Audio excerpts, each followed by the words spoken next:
this version of Lee's Open Mic, and today our guest is John Caparulo, who many of you know from Chelsea Lately. You've been on that show for a long time, right? I was. Never got fired in 7 years. I was kind of pretty proud of that. That's pretty good. That's longevity for a comic. You're the Lou Gehrig of comedians with that. Yeah. That's amazing. Yeah, let's call me that. Yeah, I think. Anyway, So thanks welcome. for having me. Yeah, good to have you, buddy. Now you're a northeastern, right? Ohio kid. Is that where you were originally? Where we're from? It's where I went to school. I went to Kent State. I guess it's eastern Ohio. It's right on the border of Pennsylvania and West Virginia, where I'm from. Right. It's called East Liverpool. It's a great place to leave. Mm-hmm. So right. Yeah. I mean, now you live in Los Angeles. Yeah, I do. But I mean, that upbringing had sort of ferment your comedy in some way, didn't it? Yeah. Well, I mean, I think it attached my feet to the ground. You know, it made me like really look at life in such a way that it's pretty simple when you think about it. And we, as people, we overcomplicate things. And coming from a place like that, it's like, sort of the mantra is to simplify everything. So that's at least in my house. So when you were growing up there, who were some of the guys that you were watching, or what made you want to get into this business? Yeah, I mean, watching comedy, like at the time, like I loved Eddie Murphy when I was a kid. Yeah. I loved Sam Kinison. Yeah. I was buying his albums. I loved that. I was supposed to be in bed, and I was listening to him on my little Walkman. Right, yeah. It's a portable tape. Never mind, kids. But it was like those guys, like, really had a big influence on me, and I didn't realize it till later on, because there was kind of a disconnect after because I got into high school and stuff like that, and I stopped, gradually listening to stand-up more and more, because I kind of resented the idea that I wasn't doing it myself, and, you take a while, it takes a while to actually get out there and, get up the gumption to go do it, and, Was there an epiphany or a moment or breaking moment? I think this is probably where it is, where you feel like, I got to do it. I cannot keep from it anymore, so let's go try this. And you go to an open mic someplace. Yeah, I think... and what pushed you over the edge? It's always a girl, isn't it? It's like, or lack thereof. Was really, it a breakup? Because I Exactly. think that may have what happened to me. I think it's like, I got nothing else to lose. Might as well go die up there since I'm dying here. See, I don't know if it was a breakup, because I don't think she thought we were together. So I don't know if it was. I remember having that sort of moment, because I knew I wanted to be a comic, and that's how I kind of saw myself ever since I was 11 or 12. Yeah. And once I knew sports weren't in the cards, and Right. I just I guess I had that breaking point in college when I was like, I mean, I don't know if it would be a breakup with a girl, because I mean, like we were at a party, and she just left with some other dude.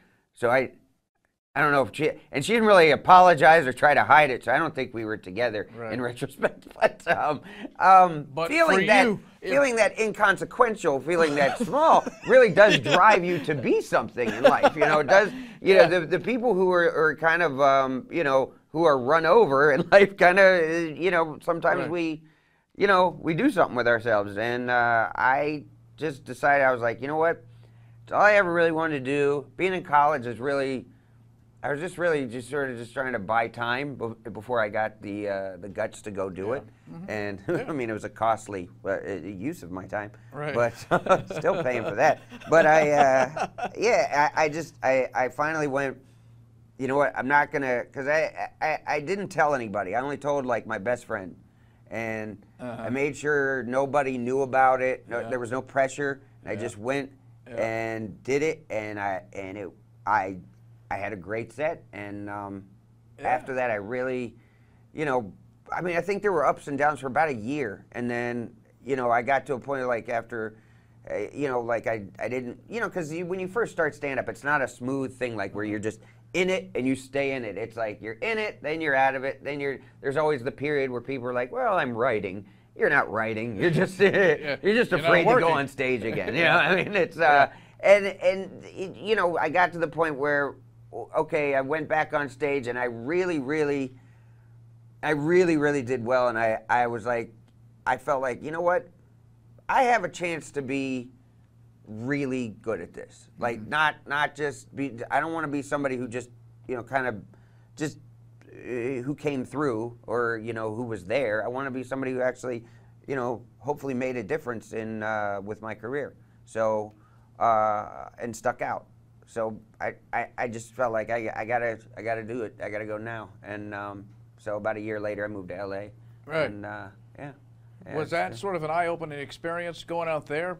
Yeah. 'Cause it was a different world than where you were in Yeah. Ohio. Well, it was a big city, and I'd never even like visited before. So Yeah. it was like, you know, it's a little overwhelming in that respect. I mean, there's a lot of traffic. I mean, like Yeah. my parents' version of traffic and traffic Yeah. are two different things. Like, you know, my parents think because they can see other cars, there's traffic. I mean, traffic is being stopped on a 7-lane freeway.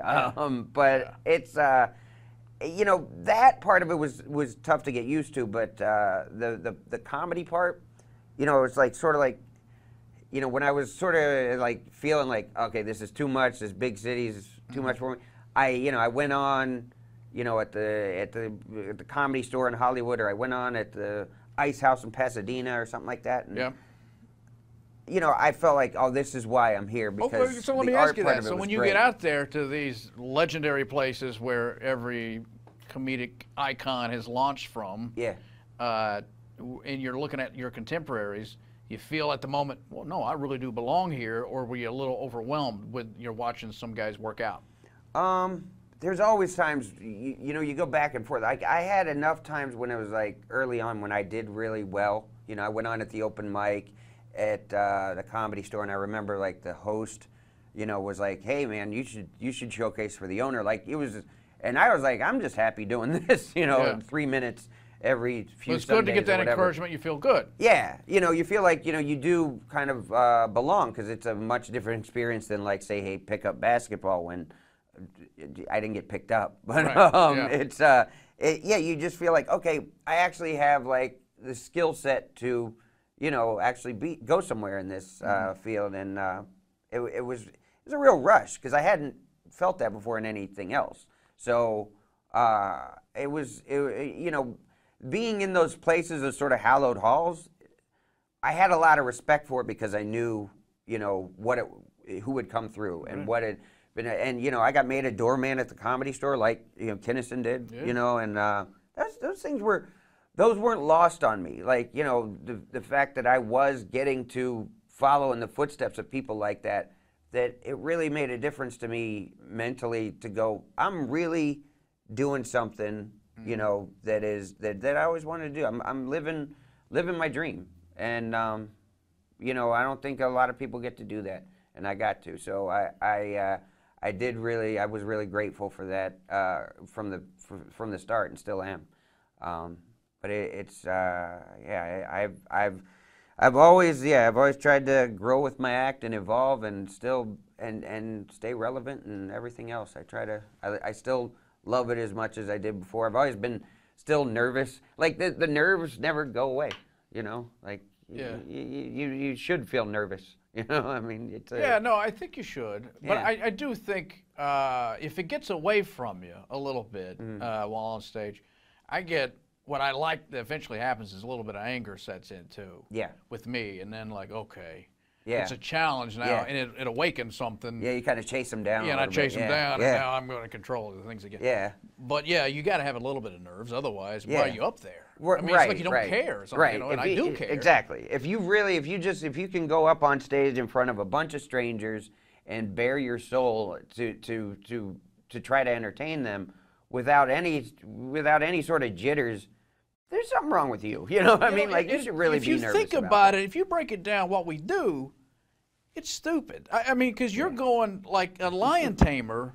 There's 1,000 variables of things that can go wrong, and you don't know who's in there, what the dynamic of the room is, what has happened before, No. their history, what they've had to drink, what the mood is. No. And somehow you got to stand up there with just the microphone and control them. Not only control them, get them to interact where you take something from them. They're not going to just give you laughs. You got to take it from them. Yeah. And that is pure confidence on its own. 'Cause And some if people they don't wanna sniff give it that to out, you. if No. they sniff that out that you're not confident, now you're in trouble. Right, right. And well, you have to be confident and still vulnerable at the same time, because if you're overconfident, they'll sniff that out too. Then you become arrogant. It's a real Right. No, you're absolutely right. delicate balance. Yeah, yeah. It really is. Right. It really is. And But it's, arrogance, again, is really lack of confidence.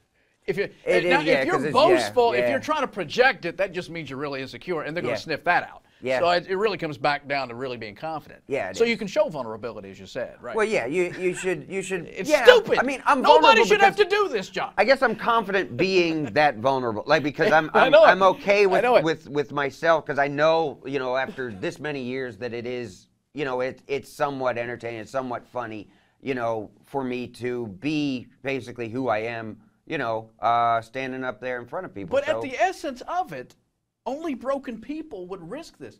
Only Yeah. broken people would get up there Right. and risk this kind of humiliation. yeah. What's wrong with you? Whole bunch. Look, I've been, I've always been, I've always felt like I could. I mean, I'm a guy who I get along with everybody I meet. I think, or at least I try to, until they screw it up. And I think I make a lot of an effort to be a decent person, and I think anybody who falls short of that might might catch my wrath. But Right.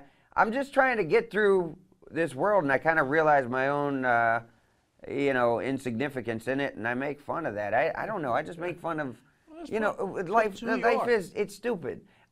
All of it. This is silly. I mean, when you think about it, it's a lot of equipment and a lot of stuff that we have here. For what? I don't know. I don't but either. it's somewhat, it passes the time. Yeah. So but you still have to kind of call it out, and make fun of it where Right. it is. Seems to make it worthwhile. Yeah. I mean, what else are you gonna do? No, it's a good gig Read. when you get down to it, right? That's right. Well, again, John Caparulo, who if you get a chance to see his act, make sure you check it out. John, buddy, thanks for coming in. Appreciate Thank you it. for Good having me. talking with you, man. Appreciate it. Nice All talking right, to you. guys, that'll do it for this edition of Lee's Open Mic.